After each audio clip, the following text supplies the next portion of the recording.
A single mother failed the interview and walked away in silence.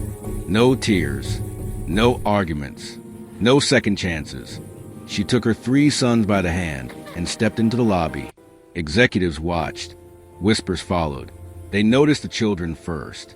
3 boys, quiet, composed, holding on to their mother like they already understood disappointment. She was seconds from leaving that building forever when something unbelievable happened.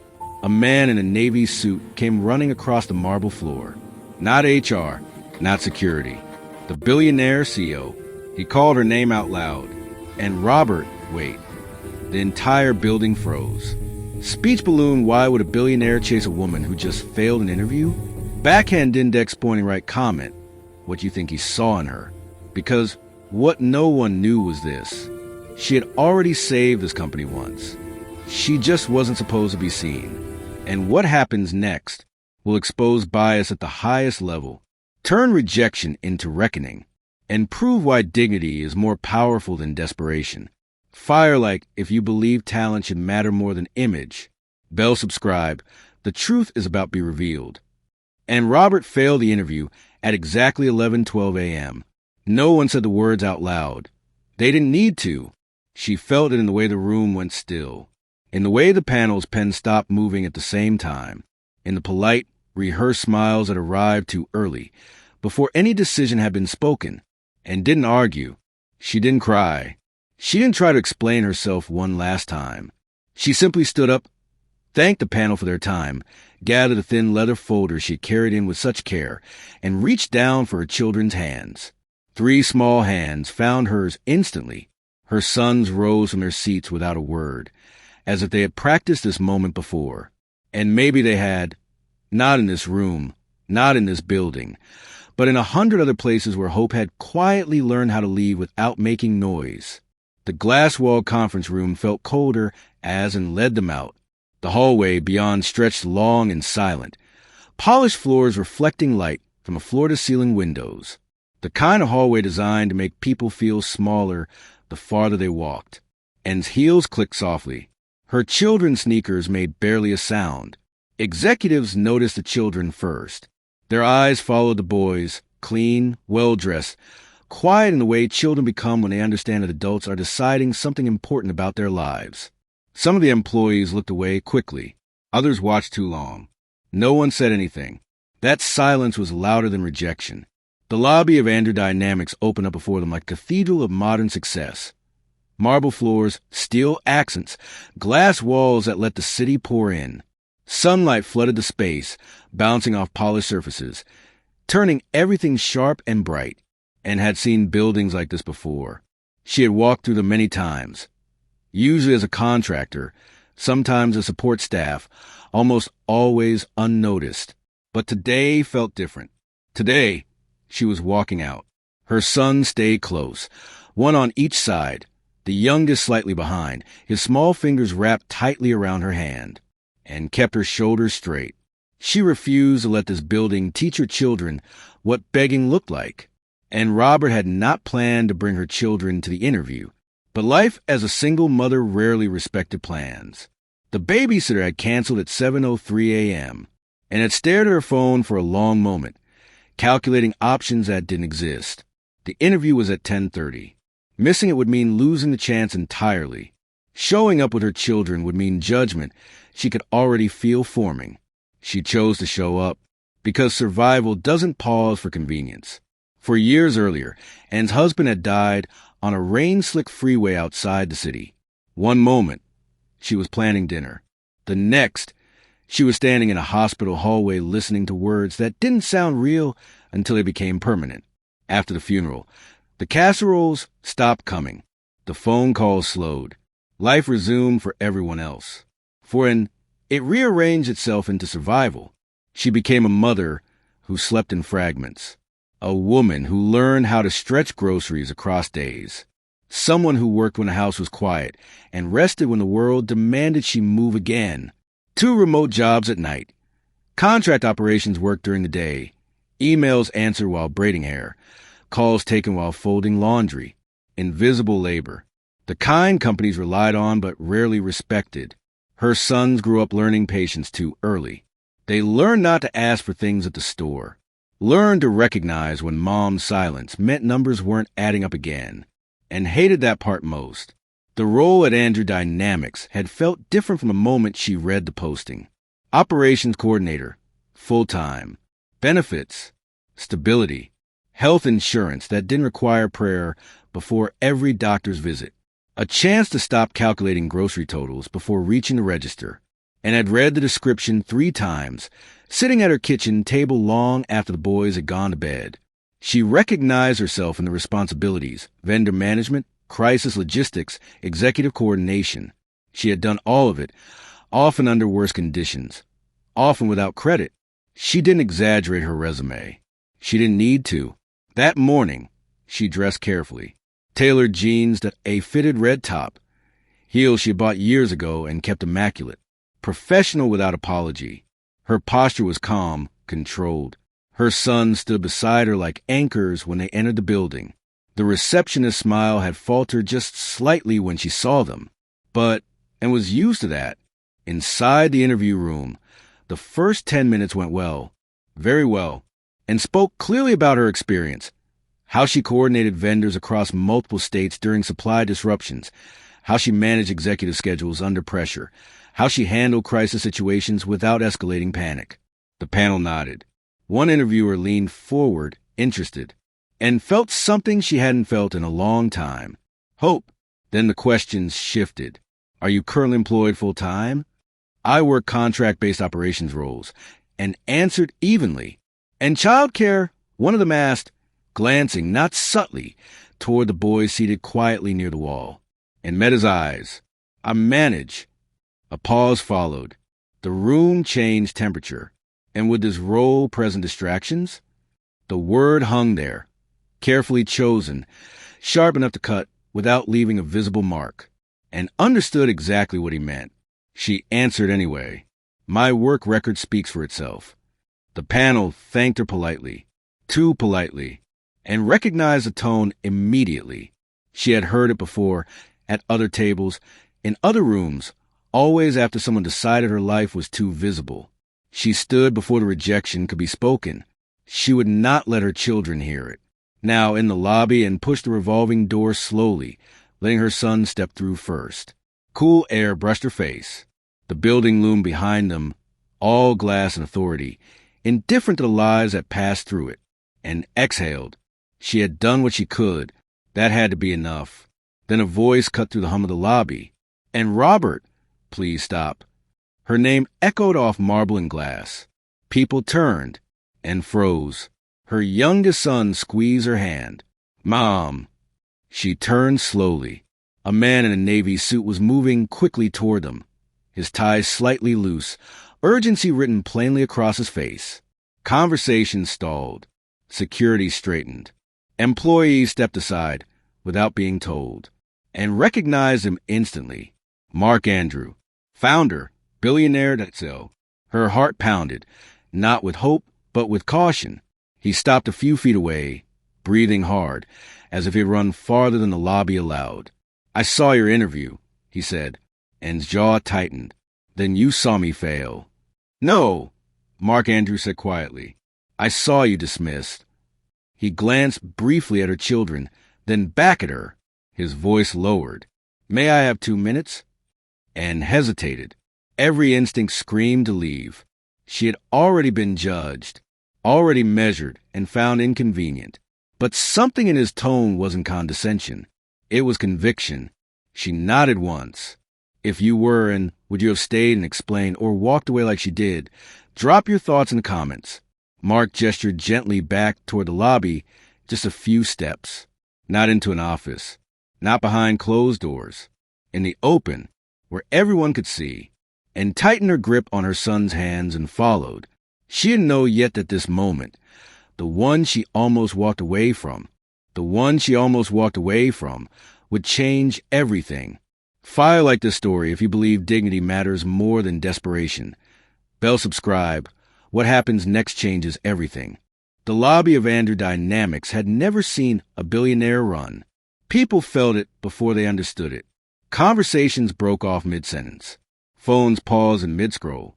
A security guard straightened instinctively, confused by the sight unfolding in front of him.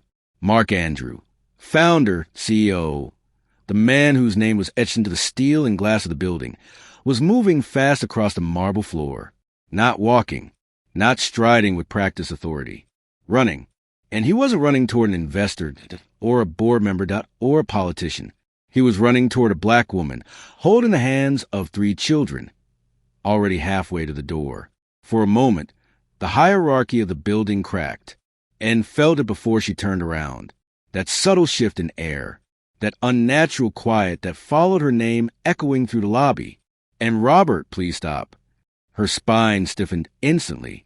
Every muscle in her body screamed, don't turn around. She had learned that lesson years ago. Nothing good ever followed being called back after you'd already been dismissed. She looked down at her sons. They were watching her face carefully, searching for cues. The middle one frowned slightly, old enough to sense danger, but too young to name it. The youngest leaned into her leg, sensing her tension, and swallowed. She turned. Mark Andrews stopped a few feet away, clearly aware of the audience forming around them. Employees lingered by elevators. A receptionist pretended to reorganize papers. Executives pretended not to stare. But everyone was watching, and recognized Mark instantly, not just from media coverage, but from reputation. A man known for precision, for control, for never wasting motion. Yet here he was, breathing hard, ties slightly loosened, eyes sharp with urgency. I saw your interview, he said, and didn't soften. Then you saw me fail. The words came out calm, but there was steel underneath. Mark shook his head slowly. No, he said, I saw you dismissed. Something in his voice cut through her defenses, not sympathy, recognition. Anne's first instinct was to leave. She tightened her grip on her son's hands, ready to turn back toward the revolving door. This had already gone far enough. She had protected them once by leaving quietly. She would not expose them to a second humiliation. Mark seemed to sense it. 2 minutes, he said quickly. That's all I'm asking. Not a favor. Not please. Not if you don't mind. A statement of respect. He gestured, not toward an office, not toward the elevators, but to a quiet corner of the lobby, still visible, still public, and hesitated. Her instincts warred inside her. This is how disappointment doubles, one voice warned. This is how people dress rejection up as concern. Another voice, quieter, harder earned, spoke too. You walked away once with dignity. Listening does not erase that. She nodded once. 2 minutes. They moved only a few steps, but the shift was seismic. The building leaned in. Mark crouched slightly to meet the boy's eye level. You did great today, he said gently. All of you. The boys blinked, surprised. No adult ever addressed them directly in places like this. And watch carefully. This wasn't performance. It was intentional. Mark straightened and turned back to her. I won't keep you long, he said. I know you have somewhere else to be. And studied his face. You said you saw my interview. Yes. And I watched the room miss what was right in front of them, and exhaled slowly through her nose. That happens. Not here, Mark replied. Not if I'm paying attention. And crossed her arms, unconsciously shielding her children. Then why now, she asked. Why chase me into the lobby? Mark didn't answer immediately. Instead, he looked around, the glass walls, the people pretending not to listen, the systems humming quietly in the background. Because silence protects the wrong people, he said finally, and because you earned better than a quiet dismissal, and felt a flicker of something she didn't trust yet. Earned, she repeated. You don't know me. Mark met her eyes steadily. I know your work. Her heart skipped. That's not possible. He tilted his head slightly. 3 years ago, he said, our West Coast distribution pipeline collapsed during a systems migration. Vendors were threatening penalties. Executives were panicking. We were losing millions by the hour. Anne's pulse quickened. She remembered that week. The sleep deprivation. The nonstop calls. The way she coordinated teams across time zones without authority. only competence. You were a contractor, Mark continued, brought in quietly. No title, no recognition. But you rebuilt the workflow in 48 hours. And stared at him. That project was confidential. So was your contribution, Mark said, until today. The lobby seemed to tilt. Do you think it should trust him or walk away right now? Comment stay or leave. Ann's throat tightened. That was years ago, she said, and it didn't lead to anything. Mark nodded. That's the part that bothers me. He lowered his voice.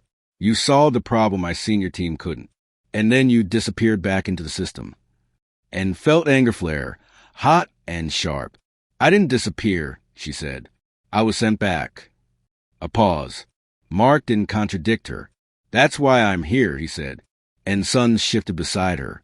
The oldest glanced between them, sensing the weight of the moment. Mom, he asked quietly, and knelt, smoothing his jacket. I'm okay, she said. Just listening. Mark waited. He didn't interrupt. That alone told him more than any explanation could. She stood again. You said 2 minutes. She said, You're almost out. Mark nodded. One last thing, then... He took a breath. You didn't fail that interview, he said. You passed the test no one told you were taking. And frowned. What test? The one where people decide whether to shrink themselves to fit a system or walk away intact. And felt her chest tighten. I don't reward desperation, Mark continued. I reward clarity. And you walked out with it. The words landed heavier than praise, because they named something she had fought to protect for years. The building around them felt different now. Whispers had started. Someone near the elevators pretended to take a call. Another employee stared openly. Mark didn't care. Here's what I want, he said. I want you to come back upstairs, not to redo the interview. And shook her head immediately. No, I want you to observe, he clarified. That's it. No obligation. No pressure. Ann's instinct screamed again. Why? She asked. Mark's eyes hardened, not with anger, but resolve. Because you saved this company long before today. The words echoed and froze. Saved. The words settled between them like a truth too big to ignore. She looked at her children, then back at the man standing in front of her, the one who had just run through his own empire to stop her from leaving unseen. Her 2 minutes were long gone, and somehow she knew this story was only beginning. If this twist surprised you, hit like. Subscribe. The truth is about to come out. And did not speak for several seconds. The words you saved this company hung in the air between her and Mark Andrew, heavier than applause, heavier than accusation. Saved. She had never used that word for what she did. Survived, maybe, managed, endured, but save implied something else. Value, consequence, importance. And had learned long ago not to expect any of those things to be acknowledged. Mark noticed the way her shoulders tensed, the way her jaw tightened, not with pride, but with restraint. You don't have to respond, he said quietly.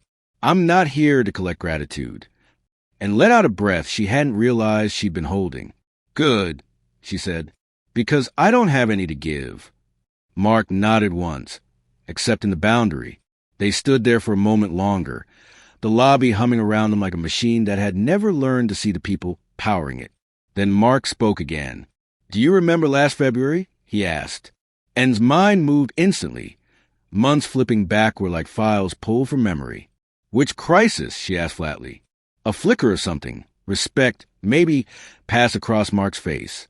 The Midwest shut down, he said. Ice storms. Rail lines frozen. Freight grounded. Hospitals waiting on shipments that never arrived. And closed her eyes briefly. Of course she remembered. She had been awake for nearly 40 hours straight when the call came in. Not from an executive, not from a decision maker, from a junior coordinator, panicked and overwhelmed. The shipment delays had cascaded faster than anyone anticipated. Warehouses were locked in ice. Backup routes failed within hours. Emergency equipment, ventilators, oxygen regulators, surgical supplies, sat stranded hundreds of miles away while hospitals sent increasingly desperate updates. And had been a contractor then. No authority. No department. Just a name on a crisis response list that only lit up when something went wrong. She had looked at the data once. Then again. Then she started rerouting. She bypassed official approvals, contacted vendors directly, negotiated overnight transport using contingency clauses most people didn't know existed, coordinated handoffs across 3 time zones while her youngest slept on her chest, feverish and wheezing. By morning, trucks were moving. By nightfall, hospitals had supplies. By the end of the week, the crisis had quietly dissolved into resolved. No press release. No recognition. Just silence. You rerouted inventory overnight, Mark said now, his voice steady. You rewrote our logistics flow without touching the system. And shrugged faintly. It needed doing. You coordinated 12 vendors, he continued, across 4 states, during a weather emergency. She didn't deny it. You prevented a federal compliance breach, Mark said, and potential loss of life. Ann's eyes sharpened. That's dramatic. It's accurate, Mark replied. I reviewed the internal reports last night. Your name was buried in footnotes. And let out a dry laugh. That's generous. Usually it's just an employee ID. Mark's mouth tightened. That's part of the problem. And shifted her weight, suddenly exhausted. I didn't do it to save a company, she said. I did it because people were waiting. Mark studied her carefully. And then you went back to contract work, he said. No promotion, no offer, no follow-up. And nodded once. I went back to surviving. The lobby felt farther away now. The noise dulled, like they were standing in the quiet center of a storm. Mark hesitated before continuing. There's something else, he said, and stomach tightened. I don't like the sound of that. He exhaled slowly. 6 months ago, he said, during our annual leadership summit, and frowned. I wasn't part of that. No, Mark said, but you were there. She stared at him. I don't attend corporate events. You didn't attend, he corrected. You responded. The memory hit her suddenly. The chaos, the screaming, the child struggling to breathe. She had been coordinating post-event logistics remotely when the message came through, medical emergency, conference hall B. She hadn't asked questions.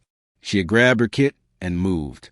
A young girl, maybe 10, collapsed in the back of the room, gasping, face pale, lips tinged blue. People hovered uselessly, panicking, shouting conflicting instructions, and had knelt instantly. Clear airway, controlled breathing, calm voice. She had recognized the signs immediately. Asthma, severe. She directed someone to call emergency services, instructed another to bring water, stabilized the child's breathing until paramedics arrived. Only afterward did she learn whose child it was.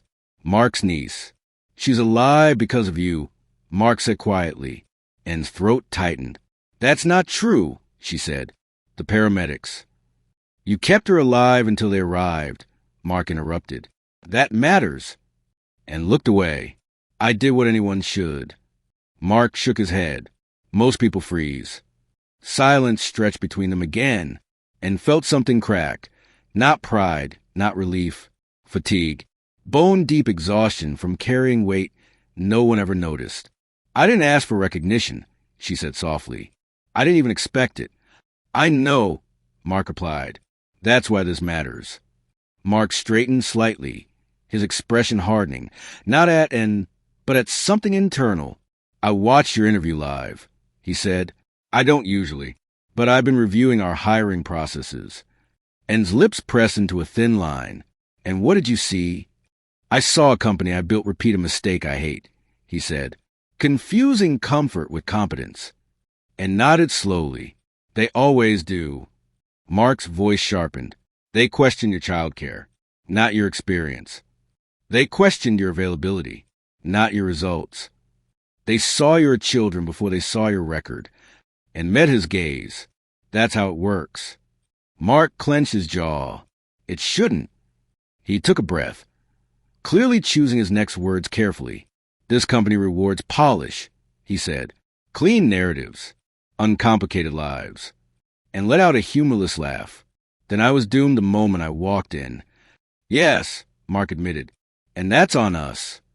And studied him closely now. Not defensive, not deflecting, owning it. That interview room, Mark continued, wasn't evaluating your ability. It was measuring its own comfort, and felt a familiar ache in her chest. Visibility is expensive, she said, especially for mothers. Mark nodded. And invisible labor is easy to exploit. The words landed hard, because they named a truth and had lived for years without hearing spoken aloud. How many talented people do you think are overlooked because of bias like this? Share your story in the comments. And Sons tugged gently at her hands, grounding her back in a moment. She looked down at them, then back at Mark. So what happens now? She asked. You've said your piece. Mark glanced toward the elevators. Now comes the part where systems get uncomfortable. Anne's eyes narrowed slightly. What do you mean? He met her gaze.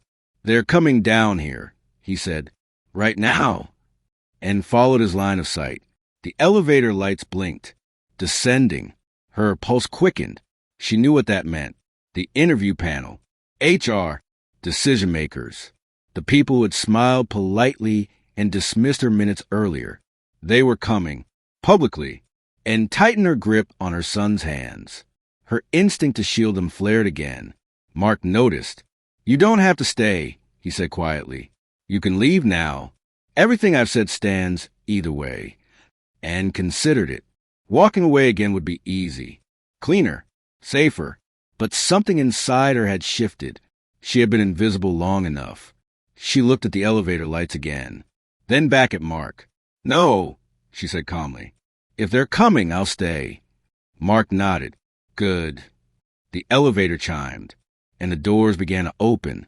Like, if you believe accountability should be public, subscribe. The confrontation is next. The elevator doors slid open with a soft chime that echoed louder than it should have. 3 people stepped out. The interview panel. 2 men and 1 woman, dressed in polished professionalism. Tailored suits, neutral expressions, posture trained for boardrooms and private conversations. They walked into the lobby, expecting privacy. They found an audience instead. Executives slowed mid-step. Assistants paused near the security desk. A few employees stopped pretending to scroll on their phones. And standing near the center of the lobby, hands linked with her 3 sons, was and Robert, waiting. The panel froze. Not because they recognized her immediately, but because Mark Andrew was standing beside her. Still, silent, watching. The air shifted. What's going on? One of the interviewers asked, forcing a polite smile that didn't quite reach his eyes. Mark didn't return it. Good, he said evenly. You're all here. The woman from HR adjusted her folder, eyes darting briefly toward and then away. Mark took 1 step forward. This won't take long, he said, unless you make it. No one laughed. They gathered near the center of the lobby, forming a loose circle that felt less like a meeting and more like a tribunal, and felt the familiar pressure behind her ribs, the instinct to disappear, to shrink, to become less visible for the sake of peace. She didn't. Her sons stood quietly, shoulders square in their small jackets, eyes alert. They had learned early how to read rooms like this. Mark turned to the panel. You interviewed Anne Robert this morning, he said, for the operations support role. Yes, one of the men replied quickly. We did.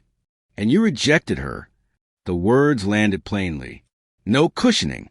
No euphemisms. The man cleared his throat. We felt other candidates were a better fit. Mark tilted his head slightly. A better fit, he repeated. Explain. A pause. Well, the man said carefully, while Ms. Robert has experience, we were looking for someone who... Stop, Mark said calmly. The word sliced through the explanation. Don't generalize, he continued. Be specific. The panel exchanged glances.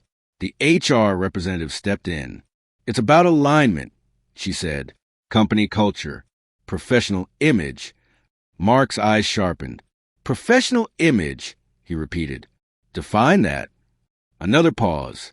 The woman hesitated. The role requires focus. consistency, availability. Mark nodded slowly. And in Robert lacks those qualities? The HR representative opened her mouth, closed it, tried again. She has additional responsibilities. Mark glanced at Anne's sons. Her children, he said flatly. The lobby went silent and felt every eye shift toward her children, toward the truth no one wanted to say out loud. Mark didn't raise his voice. He didn't need to. You evaluated her motherhood, he said, as a liability. That's not what one of the men began. Yes, it is, Mark interrupted. You didn't question her crisis management. You didn't challenge her logistics expertise. You didn't dispute her results. He took a step closer. You questioned her life. The panel stiffened. We have to consider potential distractions, the man said defensively. The role is demanding. So is survival, Anne said quietly. Every head turned. She hadn't raised her voice. She hadn't stepped forward. She had simply spoken and met the panel's gaze one by one. I've managed overnight crises while caring for sick children, she said evenly. I've coordinated multi-state operations without missing deadlines. I've worked contracts that required availability across time zones. She paused. You didn't ask about that. No accusation. Just fact. The HR representative shifted uncomfortably. We didn't feel it was the right environment for her. For a mother? And finished. Silence. Mark exhaled through his nose. Let's address something else, he said, turning back to the panel. Did any of you review her performance history? Yes, the woman said quickly. Briefly. Mark's eyes flicked toward her. Briefly. He pulled a tablet from his jacket. Because I did, he said, extensively. He tapped the screen once, then looked up. Did any of you know that in Robert rerouted inventory during the Midwest shutdown last winter? The panel exchanged blank looks. No, one admitted. Did you know she prevented a federal compliance breach? Mark continued. No response. Did you know she stabilized a medical emergency involving my niece during a company event? That got a reaction. The HR representative's eyes widened. You're telling me, Mark said, voice still calm, that you rejected a candidate without knowing any of this. The woman swallowed. We weren't informed. No, Mark agreed. You didn't ask. The tension thickened. Employees nearby leaned in, pretending not to listen while missing nothing. Mark straightened. This is what happens, he said, when systems reward polish over competence. He gestured toward Anne. She didn't fail this interview, he continued. You failed to recognize her value. The panel stood rigid now. We followed protocol, one man said weakly. Mark's gaze hardened. Protocol isn't protection when it's flawed. He turned slightly, making sure everyone could hear. Andrew Dynamics does not reject excellence because it makes us uncomfortable. The words rippled through the lobby. The HR representative attempted to recover. If there were missteps, we can revisit. You will, Mark said, starting now, and felt something unfamiliar rise in her chest. Not triumph, relief, the kind that comes when truth is finally spoken aloud. Mark turned to her. And, he said, this decision is overturned. A murmur rippled through the onlookers, but Mark raised a hand. This is not charity, he said firmly, and it's not optics. He looked back at the panel. I will not place her directly into the role, he continued. That would invite resentment and undermine her authority. Anne's brows knit slightly. Mark met her gaze. Instead, he said, I'm offering a 6-week executive operations trial. The lobby seemed to hold its breath. Paid, Mark added. Full salary. Full benefits. He paused deliberately. Healthcare effective today, for her and her children. Anne's heart stuttered. Her youngest squeezed her hand. Mom, he whispered. She didn't answer yet. Mark continued. This trial will be rigorous, he said. High expectations. Real accountability. If she succeeds, the role is hers. If she doesn't. He looked at Anne. She leaves with exactly what she walked in with.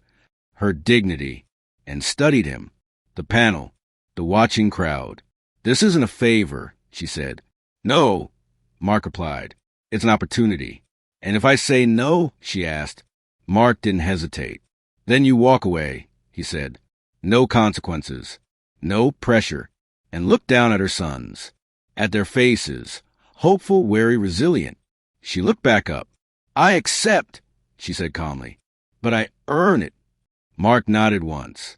I wouldn't expect anything less. Speech balloon should the hiring panel face consequences. Backhand index point right comment yes or an O below. The panel stood frozen, the weight of accountability settling in.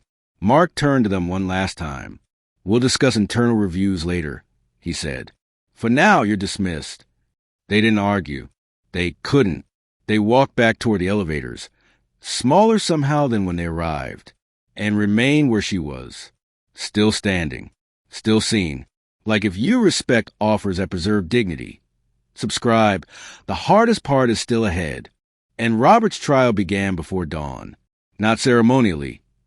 Not with applause. Not even with introductions. At 5:18 a.m. on Monday morning, her work phone vibrated beside her coffee mug. Subject. Supply delay urgent. She stared at the screen for a moment, then inhaled slowly. 6 weeks. That was all she had.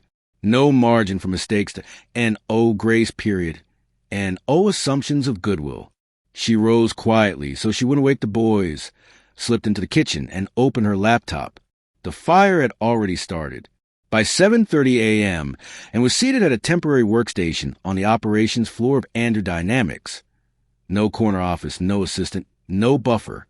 Her desk faced the bullpen, which meant everyone could see her. The whispers didn't stop when she arrived. They just got quieter. She's the CEO's project. 6-week trial? That's generous. Did you see she brought her kids to the interview? And didn't look up. She didn't need to. She'd learned long ago that skepticism often arrived dressed as professionalism. Her inbox flooded before her first sip of water. Missed handoffs. Vendor confusion that a compliance question marked high risk. She mapped it out quickly. Dependencies, pressure points, escalation paths. By 9:12 a.m., she had stabilized 2 issues and prevented a third from becoming a crisis. No one noticed. That was fine. The resistance wasn't loud. It was subtle. A calendar invite she wasn't copied onto a meeting rescheduled without notice, a junior manager questioning her authority in front of others. I'll need to verify that, he said once, glancing pointedly at her temporary badge, and smiled politely. Of course, she replied. While you're verifying, I'll reroute the shipment to avoid a 3-day delay. She did. The delay never happened. The manager didn't apologize, and didn't expect him to. She logged the win and moved on. By the 2nd week, the workload doubled. Mark Andrew had been clear. The trial would not be softened. She handled international vendor disputes in the morning, internal escalations in the afternoon, and crisis simulations late into the evening. She stayed calm when others panicked. She listened when people expected to be dismissed. She asked questions that revealed cracks others had papered over. And slowly, quietly, the resistance shifted, not disappeared. Shifted. People started copying her on emails, asking her opinion before decisions, deferring to her during tense calls. Still no praise. Still no applause. But results have a way of changing rooms. At home, the boys felt the strain before they understood it. Dinner got later. Homework happened at the kitchen table beside her laptop, and read bedtime stories with one eye on a blinking notification light. One night, her oldest asked, "Are they being mean to you?" and closed her laptop. She considered lying. "They're testing me," she said instead. "Why?" her middle son asked. "Because sometimes," she replied gently, "people don't trust what they didn't expect." Her youngest frowned. "Will you pass?" and smiled tiredly. "I'm doing my best." That was the truth. Week 3 nearly broke her. A supplier failed compliance overnight. The risk? Massive. Legal exposure. Public fallout. A board-level incident. And was looped in late. Too late. She worked through the night, coffee cold, shoulders tight, mind razor sharp. She coordinated legal, logistics, and PR without raising her voice once. By morning, the issue was contained. Not erased, contained. At the debrief, someone else took credit for team coordination and didn't correct them.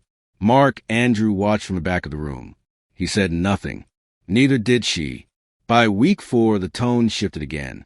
Not upward, sharper. Mistakes were scrutinized, decisions second-guessed. Her name attached to risk more than success.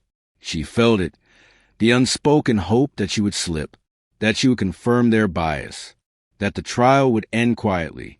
One afternoon, a senior analyst snapped, "This wouldn't be happening if we'd hired someone more established." The room went still and looked at him calmly. "Then we should address the system that allowed it," she said, "not the person fixing it." No one backed him up. That mattered more than applause. At home that night, and cried in the shower.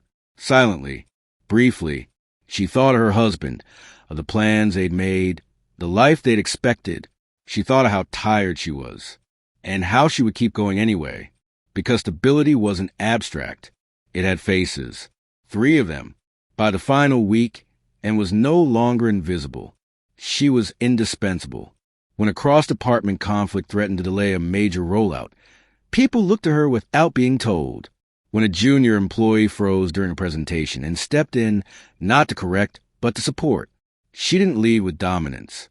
She led with clarity, and clarity spread.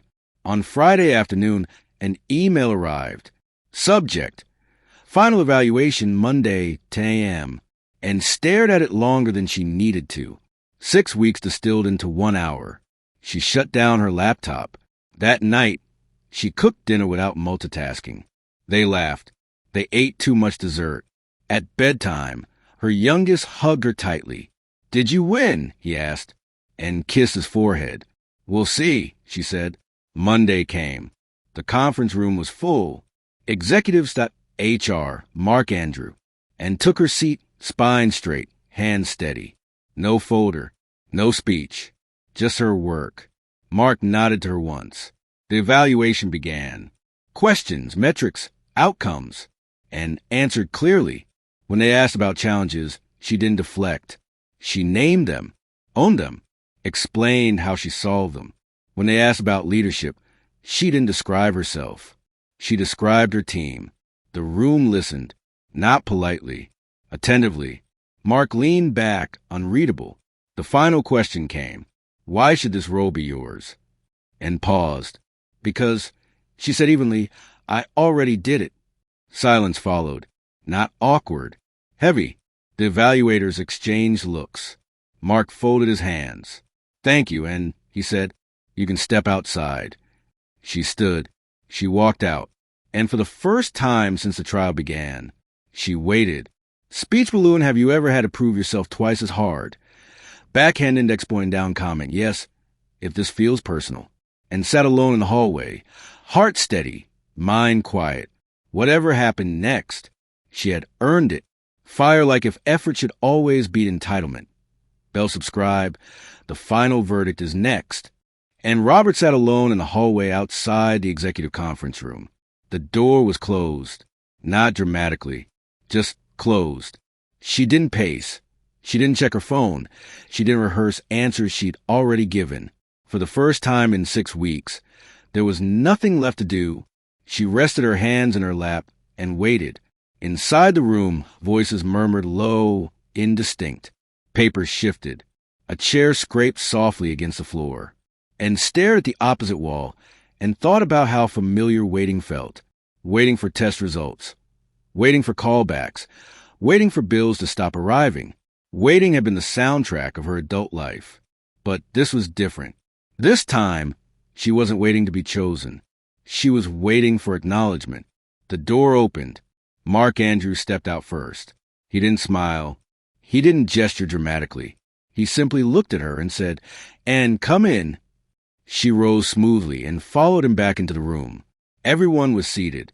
The panel from HR.2 senior executives, legal counsel. No one avoided her gaze this time. Mark took his seat at the head of the table. "We'll keep this brief," he said, and nodded once. The evaluation was unanimous. Her chest tightened, not with relief yet, but anticipation. You exceeded expectations, Mark continued. Not because you work harder than others, but because you work clearer. He glanced around the table. Every metric improved. Every crisis stabilized. Every team you touched became more effective. And listened without interrupting. She had learned not to lean forward too early. Mark folded his hands. The role of executive operations lead is yours, he said. No pause, no caveat, no conditions. Just truth. And exhaled slowly. Not a gasp, not tears. Just breath returning to where it belonged. Mark wasn't finished. This position comes with full authority, he continued. Your recommendations will carry executive weight. Your voice will not be filtered. He met her eyes. You weren't brought here to prove a point, he said. You were brought here because you already belong. And nodded. Thank you, she said simply.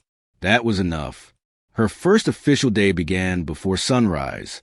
Not because she had to, but because she wanted to, and stood in front of her bedroom mirror, smoothing the front of her suit. It was charcoal gray, tailored, clean. She'd bought herself. Not borrowed. Not gifted, not symbolic of rescue. Symbolic of arrival. The boys watched from the doorway as she adjusted her collar. You look like a boss, her oldest said, and smiled. I am. Breakfast was quick but warm. Toast, eggs, laughter. At the door, backpack slung over shoulders, her youngest wrapped his arms around her waist. Are you nervous? He asked. A little, she admitted. Why? He asked. She knelt to his level. Because good things deserve respect, she said. They walked out together. At the curb and paused. The boys climbed into the carpool, waving through the window as it pulled away. She stood there for a moment, watching, grounding herself. Then she turned toward the future. The lobby of Andrew Dynamics looked exactly the same. Glass walls, marble floors, light pouring in like it always had. But and experienced it differently. She walked through the revolving door with steady steps, badge visible, posture relaxed. People noticed, not because she demanded attention, but because authority carries a certain gravity. A few employees nodded. Someone smiled. Someone else straightened unconsciously as she passed. She didn't rush. She didn't hesitate. She crossed the same floor where weeks earlier she had been dismissed without ceremony. And this time, she wasn't passing through. She belonged here. Her desk overlooked the lobby, not as a trophy, as a reminder, and settled in, opening her laptop, reviewing the day's agenda. There were meetings scheduled, decisions to make, problems waiting, work, the kind she knew how to do. Mid-morning, Mark Andrew passed through the lobby with 2 board members. He didn't stop. He didn't announce her presence. He didn't call attention to the moment. As he walked by, his eyes met hers. He gave a small nod. Nothing more, nothing less, and returned it. That was the applause. Later that afternoon, an email circulated company-wide. Subject, Operational Leadership Update. It was brief, direct. It announced in Robert's appointment and outlined her role. No backstory, no justification, no mention of trials or bias or redemption. Just facts. And read it once, then closed it. The work mattered more than the announcement. That evening, and returned home earlier than she had in weeks. Dinner was already half prepared. Her neighbor helping out, the boys eager to show her their homework. How was it? Her middle son asked, and smiled. It was work, she said. They accepted that. Later, as the boys slept, and sat alone at the kitchen table, she thought about everything she'd carried into that interview room weeks ago.